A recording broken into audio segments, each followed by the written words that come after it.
Assalamualaikum warahmatullahi wabarakatuh. Ya syabab, pas ana ceramah di masjid, kajian di masjid, kadang-kadang ana melihat beberapa jemaah yang melakukan beberapa hal yang sayangnya membatalkan solat, bikin solat tidak diterima, pahalanya tidak diangkat kepada Allah Subhanahu wa taala, dan ini sangat bahaya.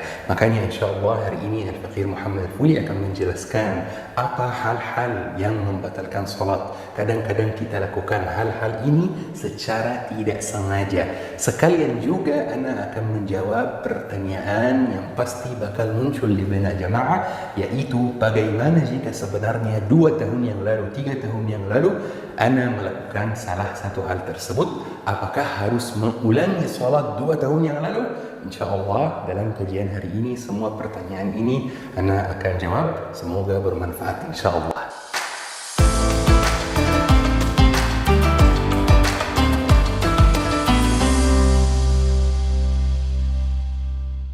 Ya jamaah, pas awal-awal salat diwajibkan, belum diharamkan berbicara sambil salat. Jadi dulu berbicara sambil salat itu boleh. Jadi bisa jadi misalnya ada orang yang lagi salat seperti ini, terus berbicara sama orang yang di samping kanannya atau samping kirinya dan bilang, habis salat kita makan bersama ya. Itu dulu boleh dan tidak haram. Sampai ada ayat yang diwahyukan kepada Nabi Muhammad SAW, yaitu Allah Subhanahu wa taala berfirman, wa qumu lillahi qanitin, dan berdirilah kepada Allah Subhanahu wa taala dalam keadaan khusyuk. Maka sejak ayat ini diturunkan, berbicara sambil salat itu diharamkan. Dan ini hal yang sangat wajar dan sangat jelas. Tetapi kadang-kadang kita berbicara sambil salat secara tidak sengaja. Seperti apa? Seperti ketika ada anak yang di depan kita yang main-main terus melakukan beberapa gerakan yang lucu, sampai kita misalnya ingin menegur dia, jadi kita bilang ha, kita bilang la, atau ada yang bilang jangan, saya sendiri pernah melihat itu. Ini semuanya membatalkan sholat. Tolok ukurnya ada 2 huruf yang keluar dari mulut kita. Jika ada 2 huruf yang keluar dari mulut kita, maka sholatnya batal dan perlu diulangi. Dikecualikan suara ah untuk orang yang sakit. Misalnya ada orang yang mau sujud tetapi punggungnya sakit, jadi pas dia sujud dia bilang ah seperti ini. Ini tidak apa-apa dan ini tidak membatalkan sholat. Selain itu juga ya syabab, kadang-kadang pas kita sholat ada hal lucu yang terjadi depan kita. Misalnya ada orang yang jatuh. Jika kita tidak berhasil menahan ketawa sampai ada suara untuk ketawa kita, jadi kita ketawa bersuara, ini sholat kita batal dan wajib kita mengulangi sholatnya lagi. Jika kita berhasil menahan ketawa dan hanya senyum saja, sholatnya sah, tidak perlu diulangi. Selain itu ya syabab, juga makan dan minum sambil sholat itu membatalkan sholat. Mungkin ada jamaah yang bertanya, kok bisa ustaz, masa kita makan dan minum sambil sholat? Kadang-kadang itu terjadi secara tidak sengaja. Misalnya permen karet.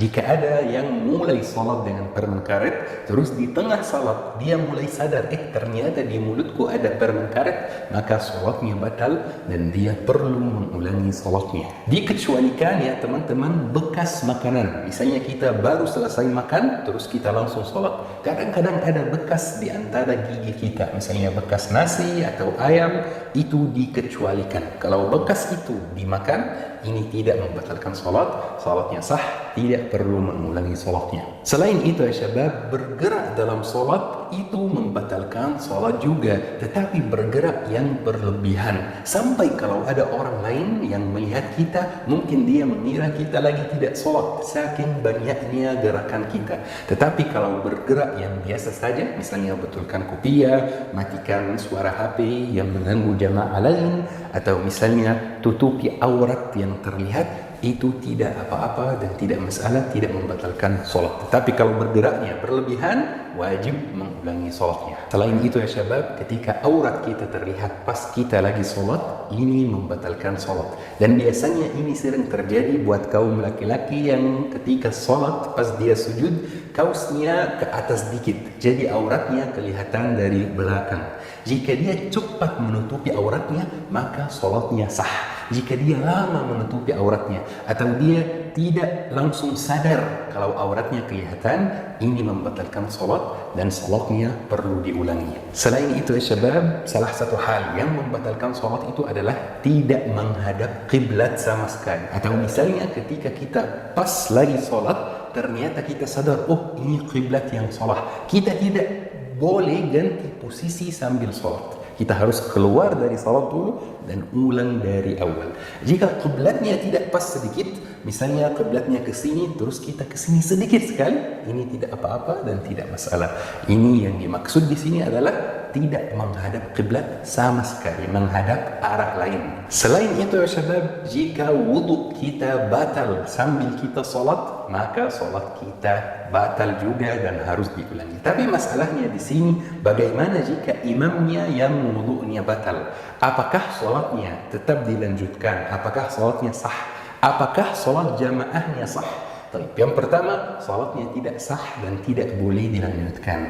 Dia harus keluar dari salat, terus pilih salah satu jamaah, memajukan dia menjadi imam, terus jamaah yang dimajukan itu lanjut salatnya ya syabab, bukan mulai dari awal. Kemudian imamnya pergi ulangi wudunya dan ikut salat lagi sebagai makmum, atau ulangi salatnya dari awal jika salatnya sudah selesai. Dan insya Allah salat jamaahnya sah, tidak terpengaruh oleh batalnya wudu imam. Selain itu ya syabab, ada satu hal lagi yang membatalkan salat, yaitu orang yang punya penyakit ayan. Semoga Allah sembuhkan mereka semua. Jika ada salah satu gejala penyakit tersebut muncul pas salat, maka salatnya batal dan perlu diulangi lagi setelah gejalanya hilang. Selain itu ya syabab, ada satu hal lagi yang membatalkan salat, yaitu lupa niat. Maksud ana di sini bukan lupa mengucapkan niat, karena niat itu sebenarnya tidak perlu diucapkan. An-niyah mahallah al-qalb. Niat itu tempatnya di hati.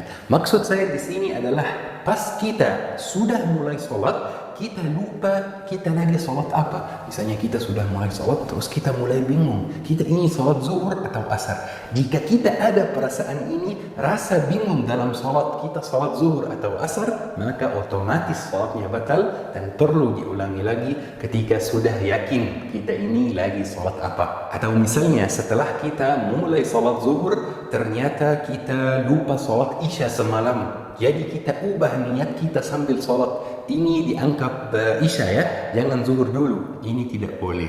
Niat harus ditentukan di hati sebelum takbir, sebelum Allahu Akbar. Jika belum jelas niatnya sebelum Allahu Akbar, maka salatnya batal dan perlu diulangi lagi. Selain itu ya syabab, hal terakhir yang membatalkan salat itu adalah salat di atas tanah yang dirampas. Misalnya kita yakin 100% bahwa tanah masjid ini diambil dari orang secara terpaksa, dirampas, maka batal semua aktivitas ibadah yang dilaksanakan di atasnya. Batal doanya tidak diterima, batal salatnya tidak diterima, batal semua aktivitas ibadah. Tapi jika kita yakin 100% bahwa tanah ini dirampas, jika kita ada keraguan, jika kita tidak yakin 100%, maka masih aman, tidak apa-apa. Dan insyaallah pertanyaan terakhir yang ana bakal jawab hari ini adalah, bagaimana jika ternyata dari sejak balik saya melakukan salah satu hal ini yang Ustaz sebutkan yang membatalkan salat? Apakah saya perlu mengulangi salat dari awal sejak balik? Jawabannya tidak perlu salatnya diulangi karena antum tidak tahu. Tetapi mulai hari ini dan setelah dengar kajian ini, jika antum melakukan salah satu hal yang ana sebutkan itu, maka salatnya batal dan perlu diulangi. Yang kemarin-kemarin tidak perlu diulangi karena antum tidak tahu. Tapi mulai hari ini, mulai jam ini, mulai detik ini, antum sudah tahu dan antum harus bertanggung jawab atas ilmu yang disampaikan dalam kajian ini. Alhamdulillah ya syabab, semoga kajian hari ini bermanfaat, semoga berkah. Syukran. Wassalamualaikum warahmatullahi wabarakatuh.